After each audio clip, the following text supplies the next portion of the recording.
Olá, eu sou a Martina Powell, do nosso Kimono Dourado. Sejam muito bem-vindos à nossa quarta aula. Nas aulas anteriores, conversamos sobre o Apocalipse silencioso, sobre a perda das referências e sobre a negação. Vimos como muitas pessoas estão sofrendo sem perceber que parte desse sofrimento nasce de perdas que nunca foram reconhecidas. Hoje vamos entrar em um tema delicado, talvez um dos mais dolorosos de todo esse curso. Vamos falar sobre o luto que nasce dentro da própria igreja. E antes de continuarmos, preciso fazer uma distinção importante. Quando falo sobre igreja nessa aula, não estou me referindo à Igreja de Cristo, à noiva de Cristo ou ao corpo de Cristo espalhado pelo mundo. Eu estou falando das instituições humanas, das comunidades locais, das lideranças e das estruturas que foram construídas por homens. Faço essa distinção porque muitas pessoas acabam misturando essas coisas. Sofrem uma decepção dentro de uma comunidade cristã e, sem perceber, começam a transferir essa dor para Deus. Sofrem por causa de homens e passam a desconfiar do próprio Senhor, Criador de todas as coisas. Mas nem sempre a crise é de fé, muitas vezes é uma crise de luto. Existem dores que machucam mais do que outras. Ser ferido por um estranho é muito doloroso, mas ser ferido por em quem confiávamos costuma ser muito mais difícil. Da mesma forma, sofrer em um ambiente que já esperávamos que fosse hostil é diferente de sofrer justamente em um lugar onde imaginávamos encontrar acolhimento. Da mesma forma, sofrer em um ambiente que já esperávamos que fosse hostil é diferente de sofrer justamente em um lugar onde imaginávamos encontrar acolhimento, cuidado e segurança. Por isso, as feridas espirituais costumam ser tão profundas. Muitas pessoas chegam à igreja em momentos de vulnerabilidade, procuram direção para suas vidas, consolo para suas dores, resposta para suas dúvidas e apoio para suas lutas. Quando encontram amor, comunhão e discipulado saudável, florescem, mas quando encontram manipulação, abuso espiritual, vaidade humana ou interesses que nada têm a ver com o evangelho, algo dentro dela se quebra.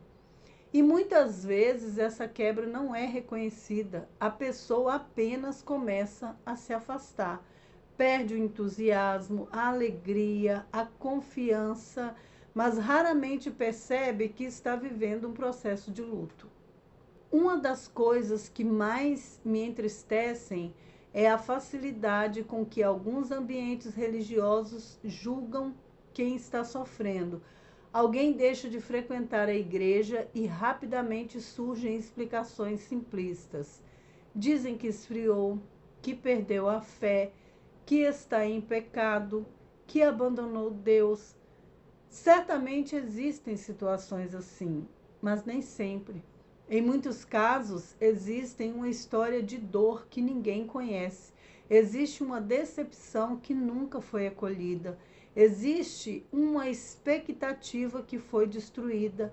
Existe uma ferida que permaneceu aberta por anos e aquilo que começou como sofrimento acaba sendo interpretado como rebeldia. A Bíblia nos ensina a sermos mais cuidadosos.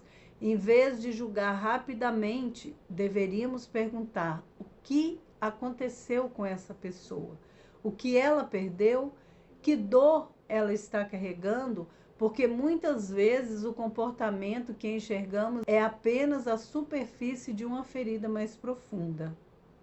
Quando lemos o livro de Jeremias, encontramos um homem vivendo algo semelhante. Jeremias não sofria apenas porque o povo estava se afastando de Deus.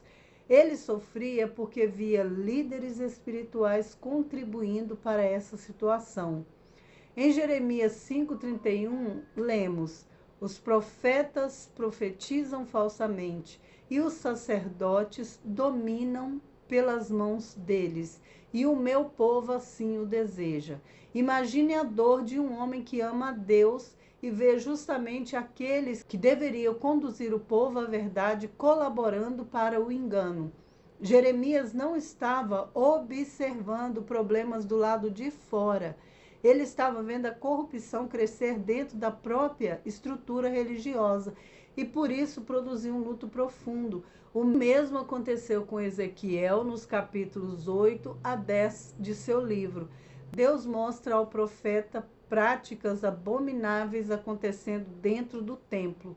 O lugar que deveria simbolizar a presença de Deus estava sendo contaminado por idolatria e corrupção.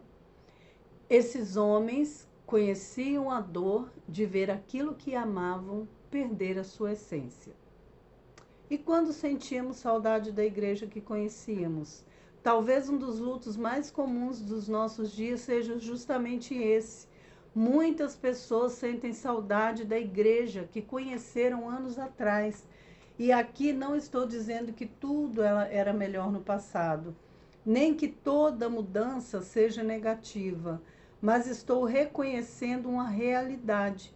Existem cristãos que sentem falta da reverência que experimentavam, sentem falta de uma simplicidade que marcou sua caminhada, sentem falta da proximidade entre os irmãos, sentem falta de uma atmosfera que associavam a presença de Deus. Enquanto isso, outras gerações enxergam as coisas de maneira diferente, buscam novas linguagens, novas formas de comunicação e novas expressões culturais. O resultado é que frequentemente encontramos dois grupos sofrendo ao mesmo tempo. Os mais velhos sentem que perderam algo importante. Os mais jovens sentem que não encontram espaço para existir. E muitas vezes ambos interpretam a dor do outro como resistência ou rebeldia, quando na verdade estamos diante de lutos diferentes acontecendo dentro da mesma comunidade. Esse é um tema que costuma gerar discussões. Pessoalmente, não acredito que a arte seja um problema. A Bíblia está cheia de manifestações artísticas. Os salmos são poesia, o templo possuía beleza estética, a música sempre teve um papel importante na adoração. O problema não surge quando a arte serve à fé. O problema surge quando a arte substitui a fé, quando o espetáculo ocupa o lugar da adoração, quando a performance recebe mais atenção do que a presença de Deus, quando o culto deixa de ser centrado em Cristo e passa a ser centrado na experiência humana. Essa é uma preocupação legítima de muitos cristãos. E reconhecer essa preocupação não significa ser contra a arte, significa apenas compreender que cada coisa possui seu lugar. Às vezes imaginamos que essas tensões são exclusivas da nossa geração, mas basta observar o ministério de Jesus. Poucas vezes ele foi tão firme quando confrontou os desvios da religião. Em Mateus 21:13 declarou: a minha casa será chamada casa de oração, mas vós a tens convertido em covil de ladrões. Jesus amava o povo, amava o templo, amava tudo aquilo que Deus havia estabelecido, mas não permaneceu em silêncio diante da corrupção. E existe uma lição importante nisso. Reconhecer problemas não é o mesmo que abandonar a fé. Confrontar erros não é o mesmo que rejeitar Deus. Lamentar perdas espirituais não é o mesmo que se afastar de Cristo. Existe, porém, um risco que acompanha todo o luto não elaborado: a amargura. Quando uma pessoa sofre durante muito tempo sem encontrar espaço para expressar a sua dor, ela corre o risco de transformar tristeza em ressentimento. E o ressentimento possui uma característica perigosa. Ele nos convence de que está nos protegendo, mas na verdade está nos aprisionando. A pessoa deixa de confiar, deixa de amar, deixa de se conectar, passa a enxergar tudo através da lente da ferida. É por isso que reconhecer o luto é tão importante, porque aquilo que é reconhecido pode ser tratado, aquilo que é negado continua governando nossas reações em silêncio. E talvez uma das maiores maturidades espirituais seja aprender a fazer essa separação. Os homens falham, as instituições falham, as denominações e lideranças falham, mas Deus continua sendo Deus. Quando não conseguimos fazer essa distinção, acabamos permitindo que as falhas humanas contaminem nossa percepção do Senhor. Foi exatamente isso que aconteceu com muitas pessoas ao longo da história. Mas Pedro compreendeu algo importante. Em João 6, quando muitos discípulos abandonaram Jesus, ele perguntou aos 12: Quereis vós também retirar-vos? E Pedro respondeu: Senhor, para quem iremos nós? Tu tens as palavras da vida eterna. Pedro enxergava problemas, tinha dúvidas, não entendia tudo, mas compreendia que sua esperança final não estava nos homens, estava em Cristo. Gostaria de encerrar essa aula convidando você a refletir sobre algo. Existe alguma dor relacionada à igreja que você nunca reconheceu como luto? Talvez uma decepção com uma liderança, talvez uma comunidade que mudou, talvez uma expectativa que não se cumpriu, talvez uma ferida que ainda permanece aberta. Talvez você tenha passado anos tentando ignorar essa dor, mas aquilo que não recebe nome dificilmente encontra cura. Jeremias lamentou, Ezequiel lamentou, os salmistas lamentaram, até Jesus chorou. Talvez esteja na hora de levar essa dor diante de Deus com honestidade, não para permanecer preso a ela, mas para permitir que Ele transforme sofrimento em sabedoria e ferida em maturidade.